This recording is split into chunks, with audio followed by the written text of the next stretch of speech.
வணக்கம் ஃப்ரெண்ட்ஸ், எல்லாரும் நல்லா இருக்கீங்கன்னு நினைக்கிறேன். நானுமே ரொம்பவுமே நல்லா இருக்கேங்க. நம்மளோட சேனலை பார்த்துட்டு வர எல்லாருக்கும் ரொம்பவுமே நன்றிங்க. நம்மளோட சேனல்ல இப்போ ஆர்ஆர்பி என்டிபிசிக்கான ப்ரீவியஸ் இயர் கொஸ்டின்ஸ்லாம் பார்த்துட்டு இருக்கோம். அதுவும் முக்கியமா என்னன்னா தமிழ்ல நம்ம பார்த்துக்கிட்டு இருக்கோம். அதுக்கான டே 6 வீடியோ தாங்க நம்ம பார்க்க போறோம். இப்போ ஆர்ஆர்பி என்டிபிசி எனக்கு எப்படி படிக்கிறது தெரியல, ஒரு ஸ்டடி பிளான் இருந்தா நல்லா இருக்கும் அப்படின்னு நினைக்கிறவங்களுக்கும் நம்மளோட சேனல்ல ஸ்டடி பிளான் போட்டுட்டு இருக்கோம். பார்க்கணும்னு நினைக்கிறவங்க அதை போய் பாருங்க, சரிங்களா?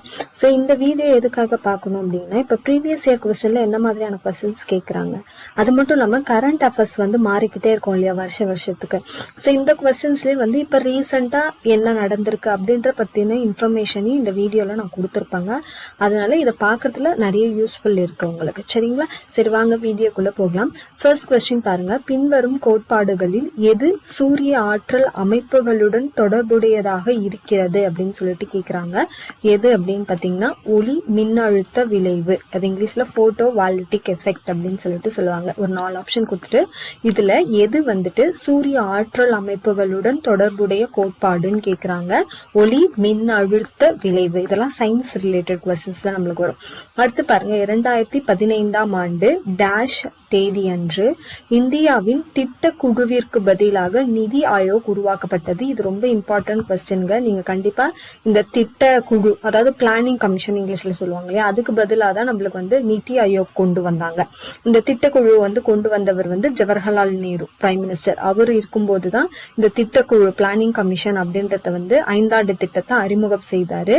அதை இது பண்ணிட்டு தான் இப்ப நம்மளுடைய பிரைம் மினிஸ்டர் நரேந்திர மோடி நிதி ஆயோக் அப்படின்ற ஒன்ன கொண்டு வந்திருக்காரு. இது ரிலேட்டடா நிறைய கொஸ்டின்ஸ் கேட்கறதுக்கான வாய்ப்புகள் இருக்கு.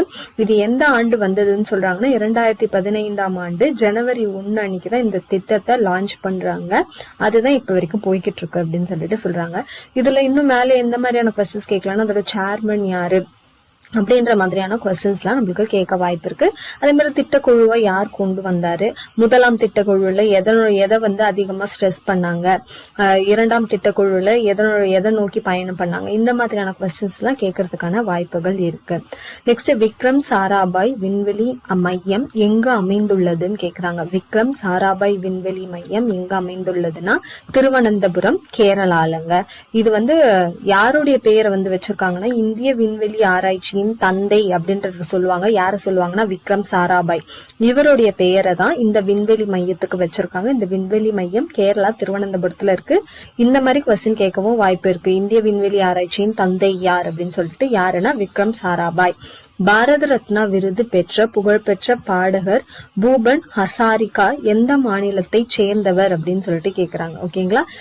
புகழ்பெற்ற பாடகரான பூபன் ஹசாரிகா எந்த மாநிலத்தை சேர்ந்தவர்னா அசம் மாநிலத்தை சேர்ந்தவர் தான் இவருக்கு பாரத ரத்னா விருது கொடுத்திருக்கதா சொல்றாங்க. அடுத்து பாருங்க, இந்தியாவின் முதல் பயோ எரிபொருள் மூலம் செயல்படும் விமானமானது எப்போது டேராடூனிலிருந்து புதுடெல்லியில் உள்ள இந்திரா காந்தி சர்வதேச விமான நிலையத்திற்கு வந்தடைந்ததுன்னு கேக்குறாங்க. ஆகஸ்ட் 2018. இதுலயே நிறைய கொஸ்டின்ஸ் உள்ள இருக்கு பாருங்க. இந்தியாவின் முதல் பயோ எரிபொருள் மூலம் செயல்படும் விமானம் எங்கிருந்து எங்கே அனுப்பப்பட்டது அப்படின்னு கேட்கலாம். இப்ப டேராடூனிலிருந்து புதுடெல்லிக்கு தான் அது முதல்ல பறந்திருக்குன்னு சொல்றாங்க. புதுடெல்லியில எந்த விமானம் நிலையம்னா இந்திரா காந்தி சர்வதேச விமான நிலையத்திற்கு. எப்போது அப்படின்னு கேட்டாங்கன்னா ஆகஸ்ட் 2018. எந்த ஆண்டில் இந்தியா அதனுடைய 2வது அணுசக்தி பரிசோதனையை பொக்ரானில் மேற்கொண்டது? இது ரொம்பவுமே இம்பார்ட்டன்ட் கொஸ்டின்ங்க. ஆல்ரெடி இந்த மாதிரி ஒரு கொஸ்டின் நம்மளுக்கு கேட்டிருக்காங்க. என்னன்னா முதல் அணுசக்தி இது, அதையும் நான் இங்க உங்களுக்கு பிராக்கெட்ல கொடுத்திருக்கேன் பாருங்க. நம்ம இது 2 அணுசக்தி. ஒண்ணு முதல்ல பொக்ரான்ல 1. அது எப்போதும் பாத்தீங்கன்னா 1974. இதுக்கு இன்னொரு நிக் நேம் மாதிரி என்ன சொல்லுவாங்கன்னா ஸ்மைலிங் புத்தா அப்படின்னு சொல்லிட்டு, புத்தர் சிரித்தார். அதாவது முதல்ல இந்த அணுசக்தி இது பண்ணாங்க இல்லையா, டெஸ்ட் பண்ணாங்க இல்லையா, அதுக்கு வச்ச பேர் தான் என்னன்னா ஸ்மைலிங் புத்தா அப்படின்னு வச்சிருப்பாங்க. இது 2வது அணுசக்தி பரிசோதனையும் பொக்ரான்ல மேற்கொண்டிருக்காங்க. அந்த வருஷம் கேட்டாங்கன்னா 1998. முதல்ல நடந்தது 1974, 2வது நடந்தது 1998. இது ரெண்டுத்தையுமே ஞாபகம் வச்சுக்கோங்க. பொக்ரான்ல 1 அண்ட் பொக்ரான் 2, அதாவது 2 அணுசக்தி பொக்ரான்ல நடந்திருக்கு அப்படின்னு சொல்லிட்டு சொல்றாங்க. அடுத்து பாருங்க, ஃபாத் ராஜஸ்தானின் ஒரு கலை வடிவம். இது டேஷ் சார்ந்த ஓவியத்தின் ஒரு வடிவமாகும். அதாவது இந்த ஒரு கலை இருக்குல்ல, இது வந்து ஒரு ஓவிய வடிவம் தான். அது எதை சார்ந்ததுன்னு சொல்றாங்கன்னா மதம் சார்ந்த ஒரு ஓவிய வடிவம். அதுதான் என்னன்னு சொல்றாங்கன்னா ஃபாத். இது எந்த மாநிலத்துக்கு தான்? ராஜஸ்தானுடைய ஒரு கலை வடிவம் அப்படின்னு சொல்லிட்டு சொல்றாங்க. பின்வருவனவற்றில் எந்த நாடு 2019ஆம் ஆண்டின் போது உலகின் 2வது முன்னணி பெட்ரோலிய ஏற்றுமதியாளராக இருந்தது அப்படின்னு பாத்தீங்கன்னா ரஷ்யா. இது 2019ஆம் ஆண்டுலங்க. சரிங்களா, 2019ஆம் ஆண்டுல 2வது முன்னணி பெட்ரோலிய ஏற்றுமதியாளர்னா ரஷ்யா. இப்ப முதல் யாருன்னா யுஎஸ். ஓகேங்களா, யுஎஸ் தான் முதல் பெட்ரோலிய ஏற்றுமதியாளரா 2019 இருந்தது. 1937ஆம் ஆண்டில் காங்கிரஸ் சபை கூட்டம் முதன்முறையாக டேஷில் உள்ள ஒரு கிராமத்தில் நடந்ததுன்னா ஃபைஜ்பூர். அந்த ஊர்ல தான் வந்துட்டு காங்கிரஸ் உடைய சபை கூட்டம், முதல் காங்கிரஸ் சபை கூட்டம் நடந்த இடம் ஃபைஜ்பூர். இது வந்து ஒரு கிராமம் சொல்றாங்க. எப்போது நடந்ததுன்னு கேட்பாங்க. 1937ஆம் ஆண்டு. ஃபாரன் கைமா மற்றும் கோலன் கைமா ஆகியவை டேஷ் திசுக்களின் வகைகள்னா சிம்பிள் பெர்மனன்ட். இந்த திசுக்கைகளுடைய வகைகள் தான் வந்து பேரன் கைமா அண்ட் கோலன் கைமா அப்படின்னு சொல்றாங்க. பின்வருவனவற்றில் கேரளாவின் புகழ்பெற்ற திருவிழா விளையாட்டு எது? இது ரொம்ப இம்பார்ட்டன்ட்ங்க. இதெல்லாம் ஸ்டாட்டிக் ஜிகேல வரும். அதாவது மாநிலத்துடைய விளையாட்டு கேட்பாங்க, மாநிலத்தினுடைய நடனம் கேட்பாங்க, மாநிலத்தில் கொண்டாடப்படக்கூடிய விழாக்கள் என்னென்னு கேட்பாங்க. இந்த மாதிரியான கொஸ்டின்ஸ் எல்லாம் வந்துட்டு கண்டிப்பா 1 or 2 நீங்க எதிர்பார்க்கலாம். இப்ப பின்வருவனவற்றில் கேரளாவின் புகழ்பெற்ற திருவிழா விளையாட்டு எதுனா படகு பந்தயம். இது நீங்க படிக்காம கூட பாக்கலாம், ஏன்னா நிறைய படத்துல வந்து நம்ம அதை பார்த்திருக்க கூடிய வாய்ப்புகள் இருக்கு இல்லையா.